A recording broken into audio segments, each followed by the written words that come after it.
በዚች ምድር ላይ እያንዳንዱ አማኝ መንፈሳዊ ድባብ ወይም ስፒሪቹዋል አትሞስፌር የሚለው ነገር አለው። ይህ የማይታይ መንፈሳዊ ሲሆን የእግዚአብሔር ሞገስ ወደ ሕይወትህ በነፃነት መፍሰሱን ወይም የአጋንንት ኃይላት እንዳሉ ጠቋሚ ነው። ነገር ግን ብዙ ክርስቲያኖች የማይረዱት ነገር አለ። ሰይጣን በመጀመሪያ ደረጃ በቀጥታ አያጠቃም። ለዚህ እጅግ ተንኮለኛ ነው። እሱ አብዛኛው ክርስቲያን የማያውቀውን አንድ ነገር ያውቃል። አካላዊ ጥቃት ከመሰንዘሩ በፊት አስቀድሞ መንፈሳዊ ድባብህን ይበክላል። ይህ የድባብ ጦርነት ወይም አትሞስፌሪክ ዋርፌር ከሰይጣን ስልቶች አንዱና ዋነኛው ነው። ምክንያቱም ክዋኔው አብዛኛው አማኝ ጨርሶ በማያውቀው በማይታየው ዓለም ውስጥ ነውና።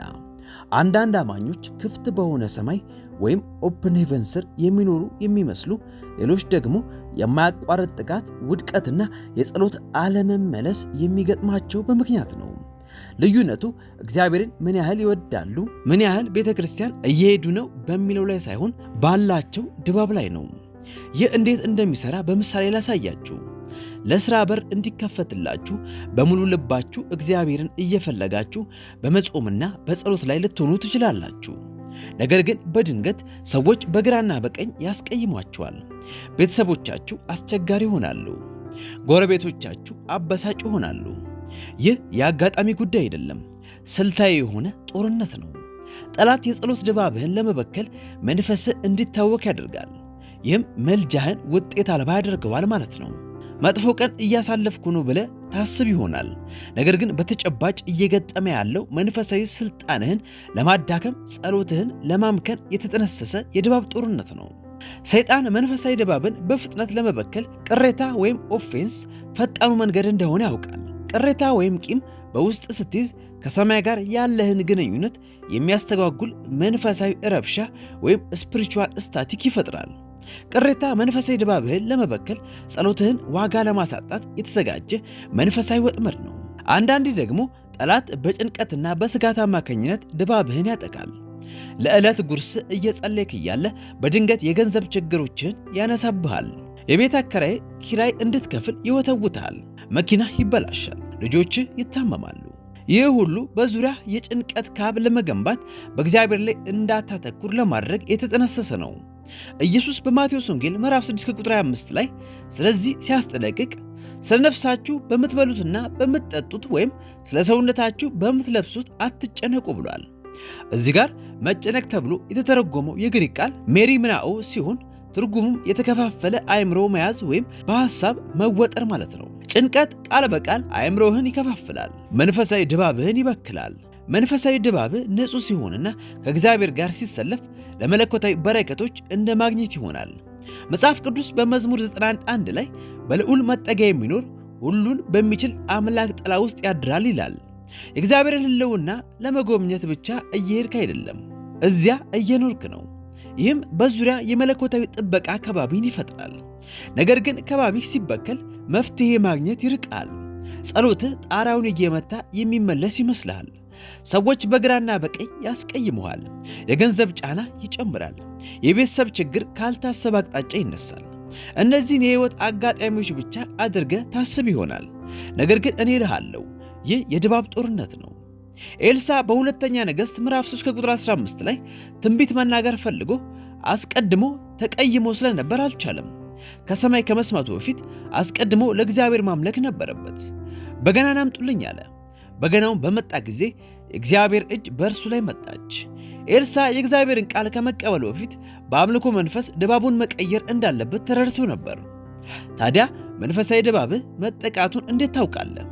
ሰላም፣ እንዴት ናችሁ? እስካሁን በድምፅ በተለያዩ ዝግጅቶች ከ1 ዓመት በላይ አብረን ቆይተናል። በነበረንም ቆይታ ብዙዎቻችሁ እንደተባረካችሁና እንደተጠቀማችሁ በብዙ የባርኮትና የምስጋና መልእክቶቻችሁ ሐሳባችሁን አጋርታችሁኛል። ለዚህም እግዚአብሔር ይመስገን። አሁን ደግሞ ይህንን የወንጌል አገልግሎት ይበልጥ ለማስፋትና ሰዎች እንዴት ወደ ጌታ እንደመጡ ያለፉበትን የሕይወት መንገድ የሚናገሩበትን የቪዲዮ ኢንተርቪው ወይም ፖድካስት ለመጀመር አስበናል። ይህንን ለማድረግ የእናንተ የውድ የዩቲዩብ ቤተሰቦቼ እገዛ ያስፈልገኛል። ለእያንዳንዱ የቴክኒክ ዕቃዎች ካሜራ፣ ማይክ እና መብራት የሚሆን ገንዘብ ያስፈልጉናል። ስለዚህ በዚህ ወንጌል ሥራ ላይ በዕቃም ሆነ በገንዘብ በማገልገል ከጎኔ እንድትቆሙ በታላቅ ትሕትና እጠይቃችኋለሁ። በገንዘብ ብቻ ሳይሆን በጸሎትም አብራችሁን እንድትቆሙ በጌታ ፍቅር እናሳስባችኋለን። ለምሳሌ 5000 የምትሆኑ ሰዎች እያንዳንዳችሁ 100 ብር ብቻ ብታበረክቱልን የሚፈለገውን ዕቃ ሟልተን አገልግሎቱን በከፍተኛ ጥራት መጀመር እንችላለን። አብራችሁን ለመቆም የምትፈልጉ በሙሉ ከታች ባለው አድራሻችን እንድታናግሩን ስንል በጌታ ፍቅር እናሳስባችኋለን። ከዚህ ወንጌል ጎን አብራችሁ ስለምትቆሙ እናመሰግናለን። ዘመናችሁ ይባረክ። አንደኛ፣ ድንገተኛ የሆነ የሰላም ማጣት ይታይብሃል። ሰላም ስሜት ብቻ አይደለም፣ መንፈሳዊ ጠቋሚም ነው። ሰላም ሲርቅ ብዙውን ጊዜ ድባብ እየተበከለ መሆኑን ምልክት ነው። ሁለተኛ፣ ከየት እንደመጡ የማይታወቁ ድንገተኛ ጥቃቶች ወይም መከራዎች ይገጥመዋል። ትናንት ሁሉም ሰው ሰላም ነበር፣ ዛሬ ግን ሁሉም ነገር ይፈራረሳል። ይህ እንዲሁ በአጋጣሚ የሚሆን አይደለም፣ ብዙ ጊዜ የከባቢ መበከል ውጤት ነው። ሶስተኛ፣ ህልሞችህ ይቀየራሉ። መንፈሳዊ ከባቢ ሲበከል፣ ስትባረር፣ ስትጠቃ ወይም እየተበሳጨ ህልሞችን ማየት ትጀምራለህ። የቆሸሸ ውሃ፣ የተሰባበሩ ነገሮች ወይም መንገድ ጠፍቶብህ በህልም ታያለህ። እነዚህ በመንፈሳዊ ዓለም ላይ ምን እየሆነ እንደሆነ የሚያሳዩ የጠላት ጥቃት ጠቋሚዎች ናቸው። ግን መልካም ዜና አለኝ። መንፈሳዊ ድባብህን የማጥራትና የማጠንከር ሥልጣን አለህ። ምሳሌ 4:23 አጥብቀ ልብህን ጠብቅ፣ የሕይወት መውጫ ከእርሱ ነውና ይላል። ልብህን ከብክለት አጥብቀ መጠበቅ አለብህ። ሁሉንም ቅሬታ በአስቸኳይ አስወግድ። በቁጣችሁ ላይ ፀሐይ አይግባ ይላል። ይቅር ለማለት በዙሪያ ያለውን ሁሉ የሚበክል መንፈሳዊ ቆሻሻ ነው። ድባብህን በአምልኮና በእግዚአብሔር ቃል አርሰው። ዳዊት ይህንን መርህ ተረድቶ ነበር። ሳኦል በክፉ መንፈስ ሲሰቃይ የዳዊት አምልኮ መንፈሱን ያባርር ነበር። አምልኮ አጋንንት ሊሰሩበት የማይችሉትን ድባብ ይፈጥራል። አሁን እኔም በጣም የተጠቀምኩበትንና ሕይወትህን ሊቀይር የሚችል መንገድ ልንገርህ። የድባብ ጸሎት ወይም አትሞስፌሪክ ፋስቲንግ። ይህ ከምግብ መከልከል ብቻ ሳይሆን መንፈሳዊ አካባቢን ከሚበክሉ አሉታዊ ነገሮች፣ ከማማረርና ከመርዛማ ተጽዕኖች መጾም ማለት ነው። በድባብህ ላይ ሕይወትን አውጅ። እምነትን፣ ተስፋንና የእግዚአብሔርን የተስፋ ቃል ስትናገር ቃል በቃል ድባብህን በመለኮታዊ ጉልበት እየሞላ ወይም ቻርጅ እያደረግ ትቀይረዋለህ። ይህንን ኃይለኛ እውነት አትርሳ። አንተ የሁኔታዎች ሰለባ አይደለም። አንተ የመንፈሳዊ ድባብህ ጠባቂ ነህ። እግዚአብሔር መንፈሳዊ አካባቢን እንድታጸዳ፣ እንድትጠብቅና በሕልውናውና በኃይሉ እንድትሞላ ሥልጣን ሰጥቷል። አሁን እግዚአብሔር መንፈሳዊ ድባብህን እንደሚያጸዳና እንደሚጠብቅልህ በማመን ወደ ጸሎት እንግባ። እግዚአብሔር የልብህን መሻት እንደሚመልስና በመንፈሳዊ አካባቢ ላይ መለኮታዊ ጥበቃን እንደሚያደርግ በመታመን እጸልይልሃለሁ። እንጸልይ። የሰማይ አባት ሆይ፣ አንተ መንፈሳዊ ድባብን ሁሉ የምትቆጣጠር የሰራዊት ጌታ እንደሆንክ በመረዳት በኃያሉ በኢየሱስ ክርስቶስ ስም በፊት እቀርባለሁ። ቃል በመዝሙር 24:1 ላይ ምድርና ሞላዋ ለእግዚአብሔር ናት እንደሚል አመሰግንሃለሁ። ጌታ ሆይ፣ ስለ መንፈሳዊ ድባባቸው ፈጣን መጽዳት እጸልያለሁ። አንደኛ ዮሐንስ 1:9 ላይ ኃጢአታችንን ብንናዘዝ ኃጢአታችንን ይቅር ሊለን ከአመፃም ሁሉ ሊያነጻን የታመነና ጻድቅ ነው ይላል። በቅሬታ፣ በጭንቀት፣ በፍርሃት ወይም በማንኛውም ኃጢአት የተበከለውን ማንኛውንም መንፈሳዊ ድባብ እንድታጸዳ እጸልያለሁ። የኢየሱስ ደም መንፈሳዊ አካባቢያቸውን ሙሉ በሙሉ ያጥራ። አባት ሆይ፣ የጸሎት ድባባቸውን ለመበከል የተላከውን የቅሬታ መንፈስ ሁሉ አስራለሁ። ቃል በማቴዎስ 18:18 ላይ በምድር ያሰራችሁት ሁሉ በሰማይ የታሰረ ይሆናል፣ በምድርም የፈታችሁት ሁሉ በሰማይ የተፈታ ይሆናል ይላል። ጠላት መንፈሳዊ አየር ሁኔታቸውን ለመበከል የዘረጋውን ማንኛውም ወጥመድና ማሰናከያ እሰብራለሁ። የይቅርታንና የፍቅርን መንፈስ በልባቸው ላይ እንዲላክ እጸልያለሁ። አእምሯቸውን ለመከፋፈል የተለቀቀውን የጭንቀትና የስጋት መንፈስ ሁሉ እቃወማለሁ። በፊልጵስዩስ ምዕራፍ 4 ከቁጥር 6 መሰረት በነገር ሁሉ በጸሎትና በምልጃ ከምስጋና ጋር በእግዚአብሔር ዘንድ ልመናችሁን አስታውቁ እንጂ በአንዳች አትጨነቁ እንደተባለ ማንኛውንም የጭንቀት መንፈስ ከድባባቸው እንዲበተን በኢየሱስ ስም አዛለሁ። አእምሮን ሁሉ የሚያልፍ ሰላምህ ልባቸውንና ሐሳባቸውን ይጠብቅ። ጌታ ሆይ፣ የአምልኮን ድባብ በሕይወታቸው ላይ እለቃለሁ። የዳዊት አምልኮ ከንጉሡ ሳኦል ላይ ክፉ መንፈስን እንዳባረረ ሁሉ ቀጣይነት ያለው አምልኮ መንፈሳዊ አካባቢያቸውን እንዲሞላ እጸልያለሁ። ቃል በመዝሙር 22:3 ላይ በእስራኤል ምስጋና መካከል ትኖራለህና ይላልና አምልኳቸው የትኛውም አጋንንት ሊገባበት የማይችል የህልውና ማደሪያ እንዲሆን እጸልያለሁ። አባት ሆይ ህልማቸውንና እንቅልፋቸውን በኢየሱስ ደም እሸፍናለሁ። መዝሙር 127:2 ላይ ለሚወደው እንቅልፍን ይሰጣል እንደተባለ ማንኛውንም ቅዠት የሚያስጨንቅ ህልምና እንቅልፋቸውን የሚበክል መንፈስ ሁሉ አሁን በኢየሱስ ስም እንዲለቅ አዛለሁ። ህልማቸው በአንተ መገለጥና ሰላም ይሞላ። ስለ ቤተሰባቸው ድባብ መለኮታዊ ጥበቃ እጸልያለሁ። በኢያሱ 24:15 መሰረት እኔና ቤቴ ግን እግዚአብሔርን እናመልካለን ተብሎ እንደተጻፈ ቤተሰባቸው በሙሉ በጥበቃ እንዲሸፈን አውጃለሁ። በቤተሰባቸው ድባብ ላይ የተሰራ ማንኛውም መሳሪያ አይከናወን። የቤተሰባቸውን መንፈሳዊ አየር ሁኔታ የያዘ ማንኛውም የትውልድ እርግማን በመስቀሉ ኃይል ይሰበር። ጌታ ሆይ የመፍትሄ ድባብን በሕይወታቸው ላይ እለቃለሁ። በኢሳይያስ 43:19 ላይ እነሆ አዲስን ነገር አደርጋለሁ፣ እርሱም አሁን ይበቅላል፣ እናንተም አታውቁትምን?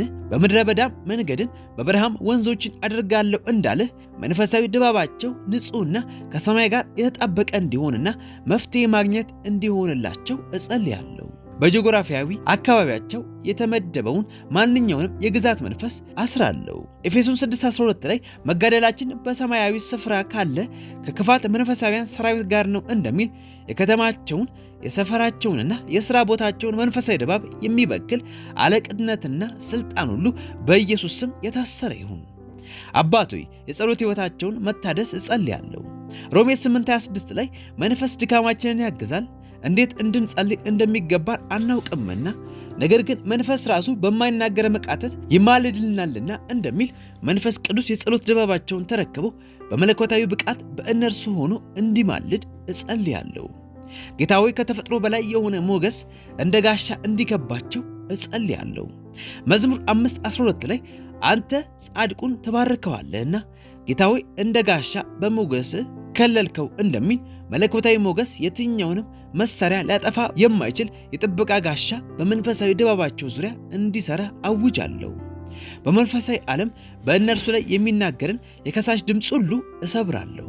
ራእይ 12:10 ላይ ሰይጣን የወንድሞችን ከሳሽ እንደሆነ ይናገራል። ደግሞ ቃል እንደተጣለ ያውጃል። ማንኛውንም የክስ ድምፅ ዝም አሰኛለሁ። በሕይወታቸው ላይ የአንተን ተቀባይነት ድምፅ እለቃለሁ። አባቶይ ይህንን ጸሎት በኢየሱስ ክርስቶስ ደም አትማለሁ። መንፈሳዊ ድባባቸው አሁን እንደጸዳ እንደተጠበቀና በመለኮታዊ ህልውና እንዲሞላ አውጃለሁ። በኤፌሶን 1:13 መሰረት በተስፋው መንፈስ ቅዱስ እንደታተሙ የማኅተም ድባባቸውን ከማንኛውም የወደፊት ብክለት ይጠብቅ። ከዛሬ ጀምሮ በረከትን በሚስብ እና የጠላትን ጥቃት ሁሉ በሚመክት የጠራ መለኮታዊ ድባብ ውስጥ እንዲመላለሱ አውጃለሁ። ጸሎታቸው ውጤታማ ይሁን፣ መፍትሄያቸው ይፋጠን፣ መንፈሳዊ ስልጣናቸው ይመለስ። በኃያሉ በኢየሱስ ክርስቶስ ስም እጸልያለሁ፣ አሜን። ቪዲዮአችንን ስለተከታተላችሁ እናመሰግናለን። ቪዲዮአችንን ከወደዳችሁ ይህ ቪዲዮ ይገባዋል ብላችሁ ላሰባችሁ ሰው ሼር፣ እንዲሁም ለዩቲዩባችን ደግሞ አዲስ ከሆኑ ቻናላችንን ሰብስክራይብ ማድረግ አይርሱ። ስለተከታተላችሁን እናመሰግናለን። ተባረኩ።